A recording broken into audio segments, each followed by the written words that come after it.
Okay, we're back here, and we've got some wine in front of us, and also we have Jim Bascom, the owner of the Wedge and Wine Glass at the Timber Lane Shops in the Square, right? Right. And Bob Leonard, the wine manager for the Florida Beverage Corporation, whom I understand is quite versed in wine tasting. Is that correct? It's not too hard. Okay. And what brings you to Tallahassee, first of all? Wine education. Okay. And what specifically went on last night down at the Wedge and Wine Glass, and what's going to go on tonight? Let's talk about that. Who wants to handle that? You want to take that? We're having, Dan, a California wine tasting. It's running 2 nights, last evening and this evening. And we are doing 5 wines, the wines that you see here.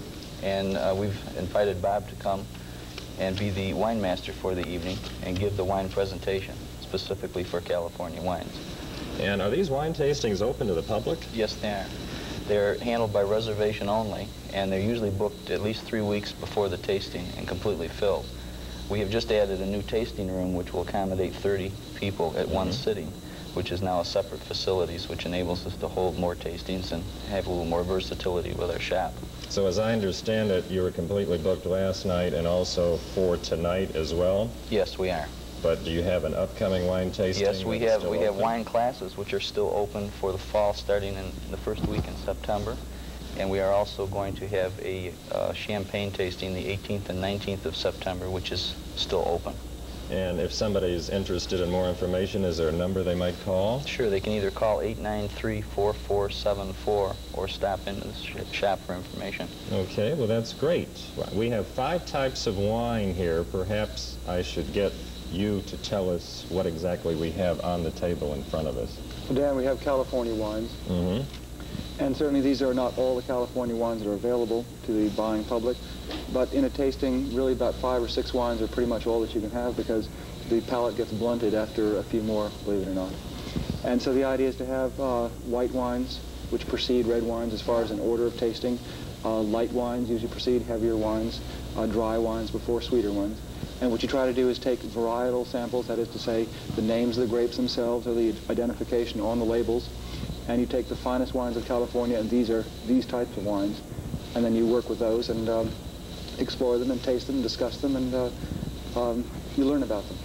Okay, every time I remember seeing a movie about wine tasting, the master of ceremonies, if you will, has a little cup, usually attached to a belt or something or a inside. Chain. Yes, or a chain. What exactly is that, and how does that get involved That's called a taste vin in French, and it comes from the Burgundy area, and the idea there was in the dark cellars of Burgundy, this is not so much for tasting the wine, but it's actually for checking out the color, because they're usually silver.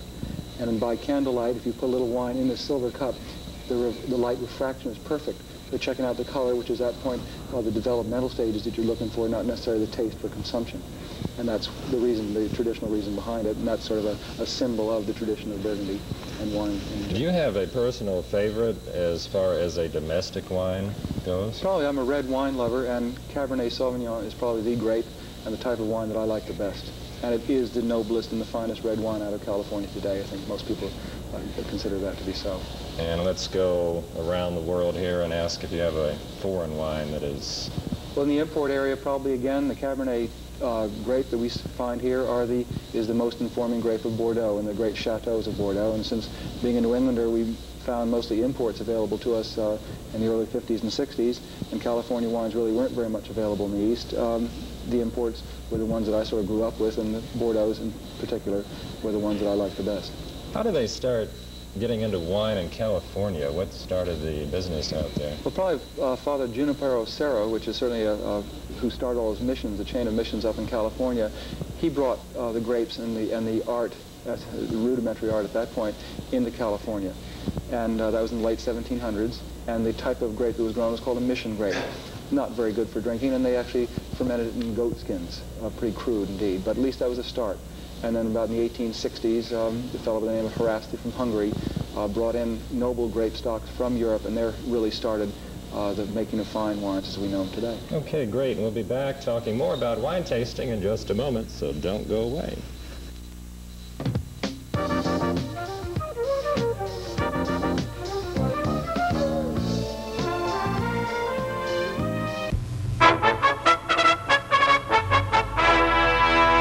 Some places are giving big discounts, but Seminole Toyota goes one step further. Now at Seminole Toyota, you can get up to a $1,000 discount on any total deal car or truck. Take this 1979 Celica GT Sport Coupe. It's fully equipped with 5-speed transmission, air conditioning, and stereo. Right now, your discount is $1,000. That's right, $1,000 off at Seminole Toyota, the area's largest Toyota dealer. And if you're not happy with your deal, ask for the Colonel. And we're back here with all of this wine in front of us. And let me ask Bob Leonard here another question. I remember a long time ago seeing an I Love Lucy show where she got out and was stomping on some grapes. And a lot of times we kid about that. Does that really go on? Do people get out there and stomp those grapes anymore, anywhere? As probably as a form of entertainment today, as far as serious winemaking, the federal government doesn't think it's very sanitary to do it that way. Okay, well, I think that's a wise move on the part of the federal government there. Have you ever done that yourself? No. You ever had a desire to or anything? Not really. Not even at a party? Nope. That reminds me of something. Are you married? Yes. Okay. When you were courting your wife, if we can use that term, did you impress her with your knowledge of wine? Did you have your wine knowledge at I that did point? at that time, and yes, I probably impressed her too. Okay, well, that's interesting. Is she watching by any chance? No, she's in Jacksonville. Oh, okay. So I didn't want to give away any trade secrets. You know, here, what's going on? Okay. Of what we've got on the table here, is one wine more popular than the other 4? Probably, yes. The Cabernet is the best known and the most popular as far as what we call the varietal reds, grapes with the names of the wine that it comes from on the label.